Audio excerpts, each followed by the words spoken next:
শুরুতেই বিএনপি সরকার কি নতুন কোনো ফাঁদে পড়েছে? বিএনপি সরকার না, পুরো বাংলাদেশ ফাঁদে পড়েছে, গ্যারাকলে পড়েছে। পুরো বাংলাদেশের ভাগ্যাকাশে কালো মেঘ, আলামত ভালো না। দর্শক, জুলাইয়ের যে আকাঙ্ক্ষা, যে স্বপ্ন, সেটা শুরুতেই হোঁচট খেল। বিএনপি সংবিধান সংস্কার পরিষদের শপথ নেয়নি। এটা নিঃসন্দেহে একটা জটিলতা তৈরি করবে। বিএনপি প্রতারণা করতে বাধ্য হবে এবং জামাত এনসিপি কি করবে তারা এটা এখনো বুঝতে পারছে না।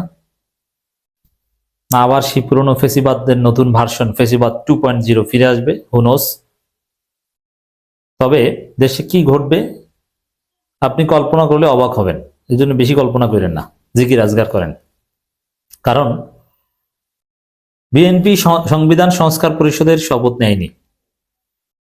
আমি বিশ্লেষণ করছি বদিউল আলম মজুমদারের একটা অভিমত।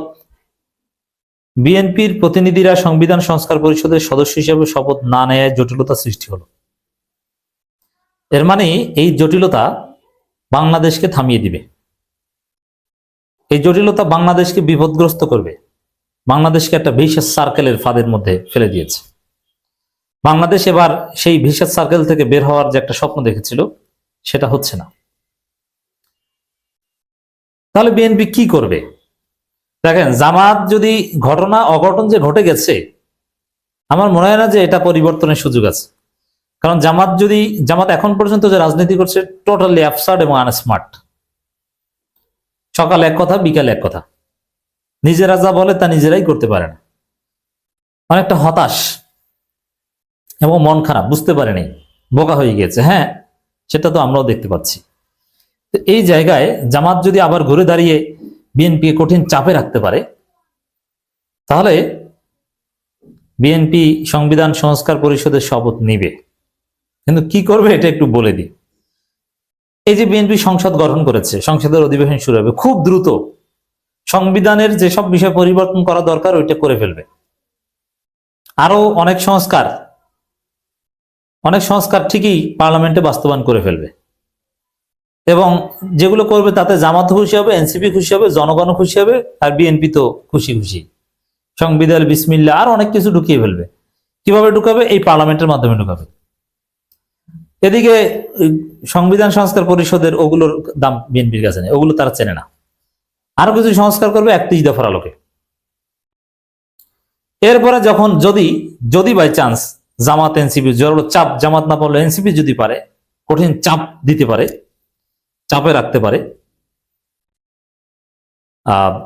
বিএনপি সরকারকে, তখন বলবে যে ঠিক আছে, যেহেতু আপনারা বলছেন, আমরা এবার জুলাই সনদ মানি, আমরা শপথ নিলাম। তখন এক পর্যায়ে শপথ নিবে সংবিধান সংস্কার পরিষদের। আর এই শপথ নেওয়ার আগেই কিন্তু বিএনপি যা করার ওদিকে নিম্নকক্ষে করে ফেলবে। আর শপথ নিয়ে কি করবে? উচ্চকক্ষ সহ দুই একটা নতুন দাবি মেনে নিবে। উচ্চকক্ষে তো পিআরও মেনে নিবে, কিন্তু সংবিধান বিএনপি যেরকম সাজাতে চায় ওইটার কাজ আগেই করে ফেলবে। মূল কাজটা আগে করে ফেলবে। তারপরে দুধ ভাত যে কাজ, ওইটা সংবিধান সংস্কার পরিষদের সদস্য হিসেবে শপথ নিয়ে তারপরে এটা পরে। বিএনপি কিন্তু একবারও বলে নাই যে আমরা শপথ নিব না, যে এখন নিব না, আপাতত নিচ্ছি না। যেমন জামাতও নিতে পারবে না, তাও কিন্তু বলে নাই যে এখন নিতে পারবে। যেহেতু স্পিকার নেই, ডেপুটি স্পিকার নেই, কার কাছে নিব, এইসব জটিলতা দেখিয়ে তারা এড়িয়ে গেছে। স্পিকার, ডেপুটি স্পিকার সব ঠিকঠাক হলে সংবিধান বিএনপি নিজেদের মতো করে পরিবর্তন করে তারপরে এখানে এসে কিছু দুধভাত মানবে এবং সবাই বিএনপি বলবে না আমরা তো সংবিধান সংস্কার পরিষদের শপথ নিয়েছি, সংবিধানও সংস্কার করেছি, জুলাই সনদ অনেকগুলোই তো মেনেছি, এখন আপনারা চুপচাপ বসে থাকেন। আর জামাতের ডাকে জনগণ সাড়া দিবে বলে মনে হচ্ছে না। কারণ জামাত দাঁড়িপাল্লার ভোটারদেরই নিরাপত্তা দিতে পারেনি, তাদের পাশেই দাঁড়াতে পারেনি। তো জামাতের ডাকে জনগণ নামবে কেন? অদূর ভবিষ্যতে হয়তো বা আবার পরিবেশ পরিস্থিতি ভিন্ন দিকে গেলে, মানুষ বিএনপির প্রতি অতি ক্ষুব্ধ হয়ে গেলে আবার জামাতমুখী হবে মানুষ। কিন্তু এই মুহূর্তে জামাত কিছু করতে হবে। এই মুহূর্তে জামাত কোনো আন্দোলনও জমাতে পারবে না। এবং জামাতের যে দুর্বল সময়টা, যখন জামাতের ডাকে জামাতের লোকজনই সাড়া দিবে না, এই টাইমটায় বিএনপি যে ঘটনা ঘটিয়ে ফেলবে। আর যখন জামাতের ডাকে আবার মানুষ সাড়া দেওয়া শুরু করবে, হ্যাঁ অদূর ভবিষ্যতে দিবে, কারণ বিএনপির প্রতি মানুষ যখন চরম ক্ষুব্ধ হবে তখন জামাত খুঁজে বের করবে। রাজনীতি এইটাই, বিরোধী দলকে তখন খুঁজে বের করবে। তখন যখন মানুষ আবার জামাতকে চাইবে, জামাতমুখী হবে, তখন জামাত বিএনপিকে চাপ দিবে, তখন শপথ নিয়ে বলবে যে এই যে দেখেন করেছি, আর আগে যা করে ফেলেছি ওটা তো করেছি, ওটা তো আর পরিবর্তন করা যায় না। এই হচ্ছে, এবং গণভোটের বিধান নিয়ে সব বাতিল করে দিবে। কিসের গণভোট? এটার বাধ্যবাধকতা নেই। এই পার্লামেন্টের সার্বভৌমত্ব কায়েম করবে বিএনপি, এটাই করবে। তো দর্শক, জটিলতা যে সৃষ্টি হয়েছে এটা স্পষ্ট, বদিউল আলম মজুমদারও বলেছেন। এই জটিলতা সমাধান, এই যে বললাম, এটা যদি জামাত খুব প্রচন্ড শক্তিশালী ভূমিকা রাখতে পারতো তাহলে হয়তো এখনই সমাধান হতো। কিন্তু জামাত বলবে বড় বড় কথা, এটা সহ্য করবো না। আমির জামাত বলেছেন ছাড় দিব না। ছাড় দিবেন না কি করবেন? আন্দোলন করবেন? আন্দোলন জমাতে পারবেন না, মানুষ আপনাদের ডাকে সাড়া দিবে না।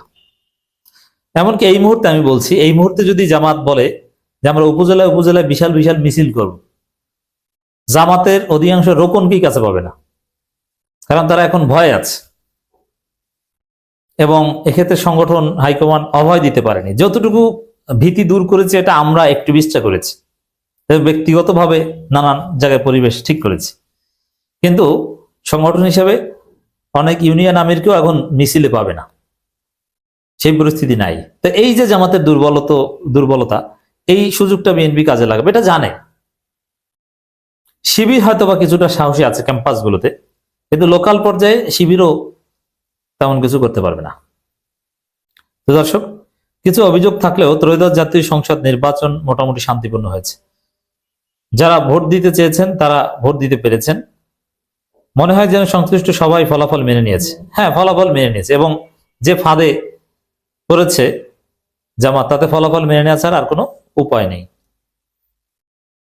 গণভোটে হ্যাঁ ভোট জয়ী হয়েছে, এর মানে হচ্ছে সংস্কারের পক্ষে জনগণ মত দিয়েছে। সংবিধানের 7(1) অনুযায়ী প্রজাতন্ত্রের সকল ক্ষমতার মালিক জনগণ, আর এই জনগণের সার্বভৌমত্ব ক্ষমতার স্বীকৃতিকে গণভোটে আদেশ জারি করা হয়েছে।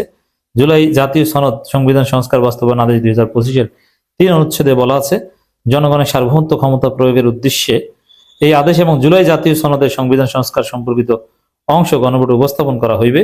অর্থাৎ হ্যাঁ ভোট জয়যুক্ত করার মাধ্যমে জনগণ জুলাই সনদ বাস্তবায়ন আদেশ 2025 অনুমোদন করেছে। তো এখানে এই শপথ গ্রহণের পরে এই শপথ অনুষ্ঠান, মানে নির্বাচিত প্রতিনিধি, আদেশের 8 নম্বর অনুচ্ছেদে স্পষ্ট ছিল, নির্বাচিত প্রতিনিধি সংসদ সদস্য হিসেবে শপথ গ্রহণের পর একই শপথ অনুষ্ঠানে এই আদেশের তফসিল 1 অনুযায়ী পরিষদ সদস্য হিসেবে শপথ গ্রহণ করবেন এবং অনুরোধ শপথপত্রে স্বাক্ষর করবেন। কিন্তু বিএনপি সেটা করেনি। শপথ না নেওয়ার মাধ্যমে জটিলতা তৈরি হলো। শুরুতেই এই বিষয়টি নিয়ে বিরোধ তৈরি হলো। এই বিরোধ কিভাবে বিএনপি ট্যাকেল দিবে এটাও তাদের কাছে আছে। ওই যে জামাত চিল্লিচিল্লি করবে, কিন্তু রাজপথে আন্দোলন জমাতে পারবে না, এটা বিএনপি জানে। এখন মানুষ রাজপথে নামবে না, রাজপথে সরকারের শেষের দিকে নামতে পারে, কিন্তু এখন রাজপথে আন্দোলন জমানো সম্ভব নয়। অতএব বিএনপি নিজেদের মতো করে অনেক কিছুই করবে। এর মানে পুরো বাংলাদেশ একটা ফাঁদে পড়েছে।